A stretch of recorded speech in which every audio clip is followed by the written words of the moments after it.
I have an FBI document here, all right? And it talks about the BLA and them being released from prison. That the BLA was involved in activities which involved the use of force or violence, substantially impairing the functioning of both the local and state government and U.S. government and branches that influence the U.S. government, right? BLA has not claimed credit for any illegal activities in the United States for almost 2 years, period. This is 1977, right? The major leaders of the group have been incarcerated for a wide area of crime, and it appears that without their leadership, the BLA is no longer a viable group.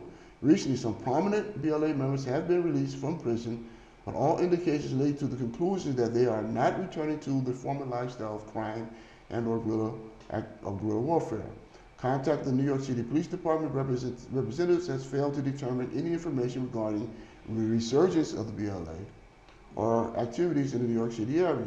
Contact with these sources are familiar with the BLA activities in the past and has failed to develop any new information regarding BLA activity inside the New York City area or approximately for the last 2 years. Based upon the above, this investigation is being closed.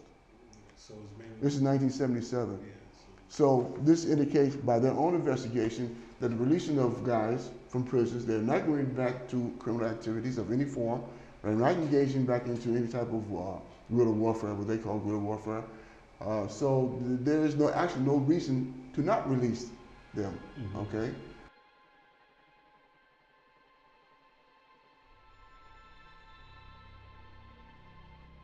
My name is Messiah Rhodes. I have been mailing letters back and forth with Jalil Muntaqim, aka Anthony Bottom, an ex-Black Panther Party Black Liberation Army member who has been denied parole over 10 times and remains imprisoned for over 46 years. I decided to speak with him face to face for the first time. Here's a brief edited version of our conversation out of our 2-hour time limit allowed within the maximum security Sullivan Correctional Facility in upstate New York on March 7th, 2018. My name is Jalil Abdul Muntaqim, aka Anthony Bottom. I've been in prison going on 47 years, one of the longest held political prisons in the United States, former member of the Black Panther Party and the BLA. How many prisons have you, do you remember how many prisons have you been to over 40, 50, 40 years? What's the list? The list? Yeah. Want me to name them all? Yeah, you can't. Oh man, jeez. California was Vacaville, Tracy, and San Quentin. New York, I've been Sing Sing,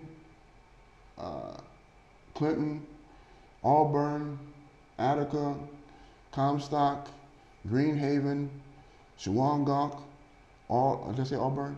Elmira, Sullivan. Yeah, that's about it. Yeah, and some of them been to a couple of times. So I've been to Auburn 2 times, 3 times, been to Attica 3 times, been to Shawangunk 3 times, been to Greenhaven twice. Yeah. So what's your access to the news and to the internet here? What kind of access? We have no access to internet. That is forbidden. All right. News, there's television. We have this is not a TV facility, right? So there's a common room, a common area where there's watching of television. But most of my news comes from NPR, and I listen to public radio, and I get my news from there, and also reading materials, New York Times and various other publications that I receive. Keeps me up to breast to the extent that I possibly can, what's going on out in the world at large. Most recently, the movie The Black Panther seems to be inspiring people to look more closely into culture, their own culture, their history. I was reading the New York Times this morning where they're having young white kids wearing Black Panther masks. You know what I mean? And what does that mean? So there's a crossover in terms of challenging our sensibilities and issues of black heroes and the questions of racism, that's being taught or, permeating a society now, just alt-right stuff. So we see that there is a evolving capacity for folks to look towards the future and resistance. The last time you was in the shoe, Last time I was shooting, last time I was in shoe was for teaching Black History class. and how's it? That was in Attica. Yeah, Yeah. And it was in Attica. I was in Attica, and they didn't like some of the subject matters that I was teaching. How did you get through that? Well, yeah, December 5th, 2017, they came to my cell, took me to SHU I was discussing a course. I've been teaching an Attica Black History class in Attica for about 2 months straight, and I started from 1861, and I was bringing it up to 1960s, and so during 1960, and naturally, I had to talk about the Black Panther Party because one of the biggest things that was going on in this country at that time, and so I was making a comparison between the Black Panther Party and street organizations, particularly the Bloods, right? And the administration was not happy of the fact that I was making this kind of comparison. And they took my narrative and turned it into something completely different. And so they put me in the box for it. They put me in the SHU, saying I was trying to organize the gangs or something like that. Is there light in the box? Is there dark? What is it? No, SHU, no, it's not, it's just isolation, right? And so I was out of the box for a month and a half, and then they put me in what they call the state shoe box or shoe facility, right, where everybody is locked in 23 hours a day, all right? And so you're in your cell 23 hours a day. You come out, twice a week to take a shower, and you're fed in your cell. And, the visits is behind a glass. It's and because of the structure of the area, it's noisy. The guys in their cell, and some of them are not well, right, mentally, and so there's a lot of noise, a lot of chaos. Yeah, it's unpleasant, to say the least. I think about going home. That's what I think about.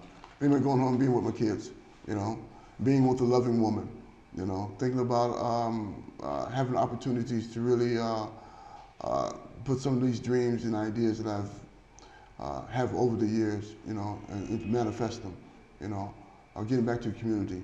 I want to have my own home, all my siblings have their own house. Where? Well, two of my siblings. One of my siblings is in Georgia, and with my mom's in Georgia, and my brothers and sisters in California, right? My daughter and her family's down in Alabama. So, yeah, I want to do that. I dream about traveling, of course. I want to visit various parts of the world that I just read about, over the years. It's in magazines and newspapers and books.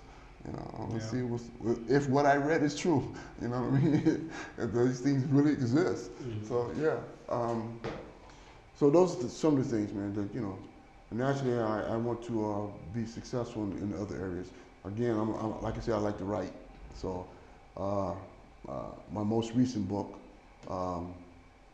Escaping the Prism, Fade to Black, poems and essays. You got any poems right now over here, or? No, I don't have them with me. If I had them, I wouldn't mind, but no, I don't have them with me. And I don't have them on cap. I'm not a rapper. Okay. So it's not there. But yeah, so my latest book, and so I have a novel that I've written that's unpublished, and I have a screenplay or teleplay that have not been produced. So those two things I'm going to try to hustle and make happen when I get out. Yeah. So. Why don't people believe there are political prisoners in the United States? Because generally speaking, because of the criminal justice system. Criminal justice system criminalizes everything, right? So I don't care what you get arrested for, or you're being criminalized, and so therefore they treat any violation of the law or claimed violation, alleged violation of the law under criminal sanctions, all right, and criminal punishment.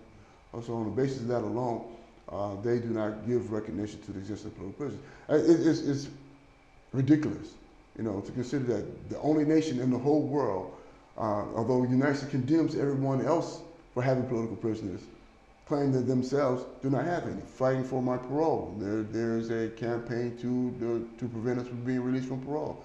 The Police Benevolent Association, or PBA, you know, they have their own penal philosophy. And the penal philosophy is that anyone who's convicted of shooting or killing a police officer should never be released from prison. Mm-hmm. Although that is not according to the law. The law does not say they should never be released from prison, but that's their penal philosophy, right? Which is, to a large extent, understandable because they are a fraternity of their own making, and they, you know, so they have to naturally support their ideal of who they are in social order and society at large. But again, that is not the law, okay? And so they have used their influence, right, and to implement or try to implement the prevention of people being released from prison who are qualified to be released from prison, who should be released from prison, you know, who have done their time and done it well. What makes you hopeful about the world that you're going to come out into? Hopeful. Yeah, yeah. Generation of the new generation makes me extremely hopeful. These young kids that's coming out now, these new kids who, Trump, you know, let's talk about Trump. Wow. He has created an environment, or a political environment of resistance, right? And so by virtue of his personality, the way that he's trying to run the government, his support of what the alt-right, right, has created a resistance, you know, a backlash. And so by virtue of that alone, we're finding that young people are now stepping up. What I see in many respects is what was happening back in the 60s, you know, evolving out of the civil rights movement. We see that level of resistance trying to evolve nowadays with these young people. And so that is, for me, that's hopeful.